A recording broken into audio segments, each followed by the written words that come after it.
From anyone that's seen my last video, or videos, it's about the same exact thing. I'm not gonna obviously do the fight or whatever. Like I could show it obviously, but the main important thing, which I'll remind where the fight is, then I found out how you can actually generally beat the fight if you can obviously do one simple thing.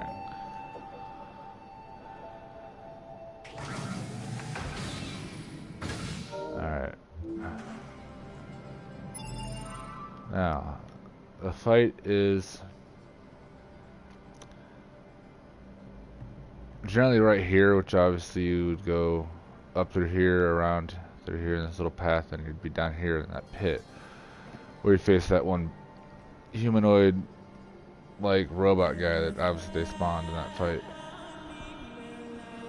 But when you go back after defeating that guy, and obviously it's already cleared, if you go back now, like you've seen in my previous videos, obviously there's hordes of enemies there.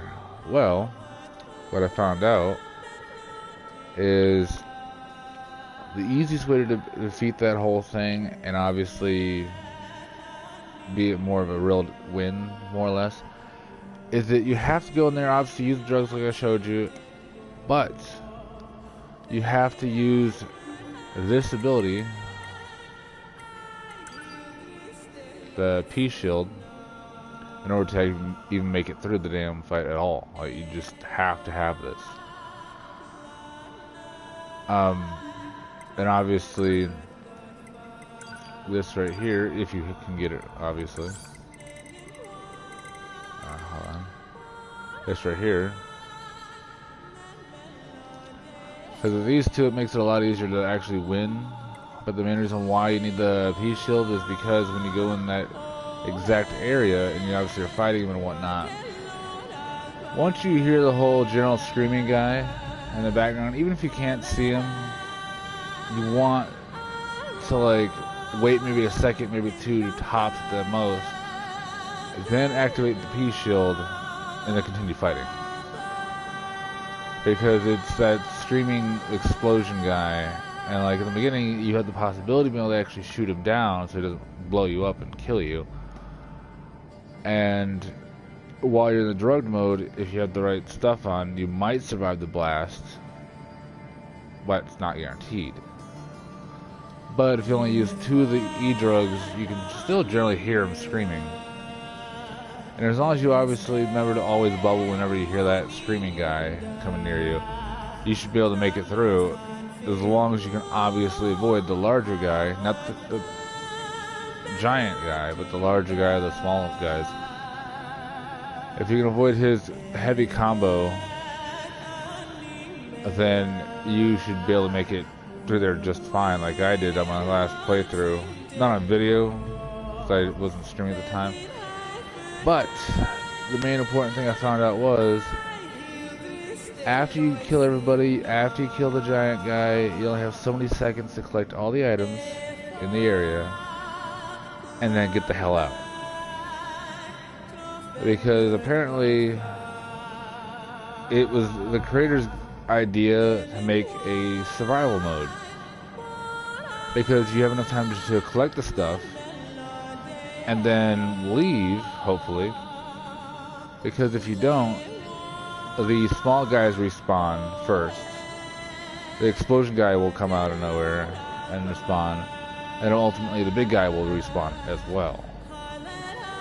The main honest thing I could say that's good about the whole fight, as long as you can handle it, is the drops. Because there's certain those with the big guy where they actually drop pretty good drops. But other than that, like, I don't see any realistic reason why you'd go over there and fight there, unless your main point is you're trying to collect certain key items for obviously upgrades, like the dented plate, which I don't know for anyone else, but that's a pretty rare item. And of course, you need quite a few of them for certain upgrades. And so yeah, that's like the main reason why you didn't want to actually go over there. I found out if you obviously do, like I said, dodge the one big guy that does the 1-2 combo, you obviously bubble before that explosion guy hits you, and you obviously stay away from direct fighting with the big guy, or at least while you're on the ground, because if you're in the air, he can't really hit you, at least not the special move. They sent one video where he just smacks you to the ground, knocks you up in the air, and crushes you. He can't do that. So yeah, it's definitely a doable fight, even at level 15 or 17. Even though the people that are 21 levels higher than you. I don't know why the dickhead decided, oh yes, this would be a brilliant idea. Send him out, allow him to go into a battle where he's clearly outmatched in strength and level. And he should do fine. Like, the only other thing, like, even if they didn't have the explosion guy, like, it would not be a terribly easy fight. You'd still have to obviously avoid that combo guy, and then you realistically just use a sledgehammer, because it obviously would knock back the horde and make it a little easier to manage. What the hell is that damn dot? Oh.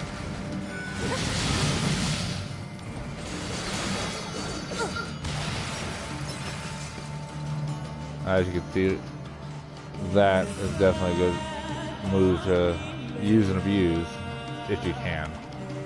There's the whole charging attack thing. But yeah, I just want to make this video to update anyone that obviously was curious about that fight and what you might get, and assuming around my level. Because what I found out from level 15 to my level right now, that's as strong as you're gonna get, like in the sense of your damage output. Because like you have your heavy katana, which does pretty good damage, but this weapon right here, you see on my back, you can upgrade it and it actually does a bit more damage. Generally does the same kind of attacks, more or less. So it's actually not a bad weapon. But finding a decent replacement weapon for your light weapon, that's a different story. Like, I'm pretty sure, obviously, if you were to cheat and try to look up weapon positions, because, like, for example, this weapon,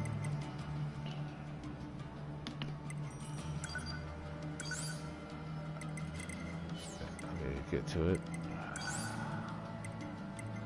This weapon, you find it near the circus area as you're going in, and I only found it because I obviously, out of curiosity, went a little bit further while I was in the sewers and the exits and stuff, and that's how I discovered it. And it is a better weapon than this one that you can buy from the robot people, because this one's more about heavy, strong single hits. Even like if you change its which spot it's in, so it can do some kind of combos. Still, it's more about just simply jabbing in one spot. It's not going to be anything he could actually hit multiple enemies with, not unless they're lined up or something. This actually has combos you can actually use for a crowd of people. So obviously, yes, if you can upgrade it, do it, because it's a good weapon, and obviously it'd help with managing general hordes, you know, when it comes to trying to stab through multiple enemies at once and whatnot.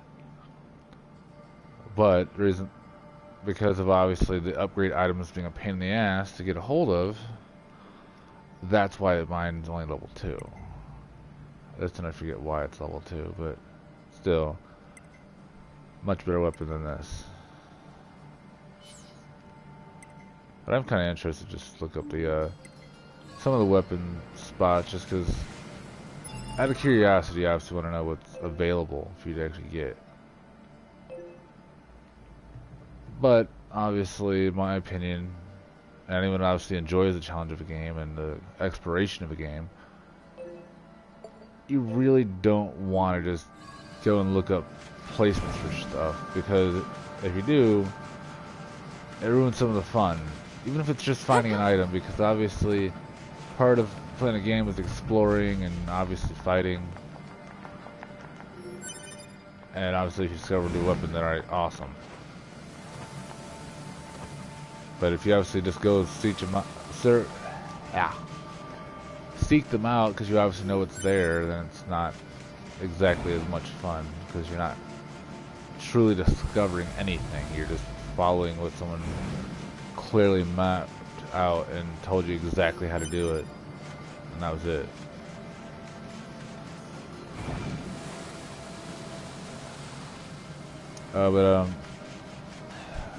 Might have mentioned this before.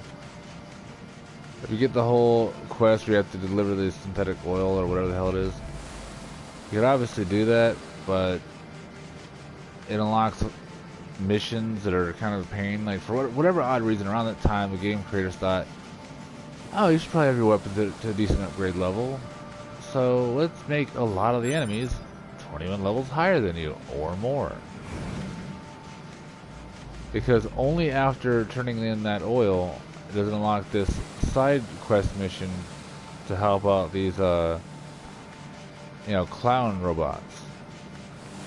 And when you're doing that, they're all about the same level as that big ass ambush in that one area I told you about and showed you. So obviously with that fight, you have to avoid letter 1 and 2 hit. You have to avoid this, you know, the one guy that does the whole windmill attack. Because obviously if you don't have the anti-chain chip on and you're really close by to him, he's gonna tear right through your health and you're gonna die within like 2 seconds, if that. So that's why it's just really irritating at that point in the game. It's just like, you're likely to obviously discover the spear, but any other weapon to replace the light weapon that you have that might do higher damage, or the guy to obviously upgrade to a higher level, because you can apparently get up to level 4 of weapon level, upgrading it. I found that out from a friend.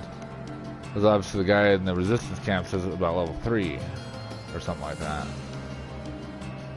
But they don't tell you about the level 4. But anyways, I just wanted to give that little update. Right now I'm just gonna do some fishing to build up some money, because I'm greedy. Plus you get an achievement for getting 100,000 stored money credits, whatever they want to call their currency. But it's always nice to have extra money, so if there's any new items or abilities or whatever. Anyways, update you guys on anything else I discover, or like the one person, when I get to the mission with the water city, I will live stream that entire encounter, and obviously if I do beat it, obviously be able to see it exactly how I did it, because they were stuck, and if I get past it and my obvious way of getting through it helps, then great. Alright, I'll see you guys later.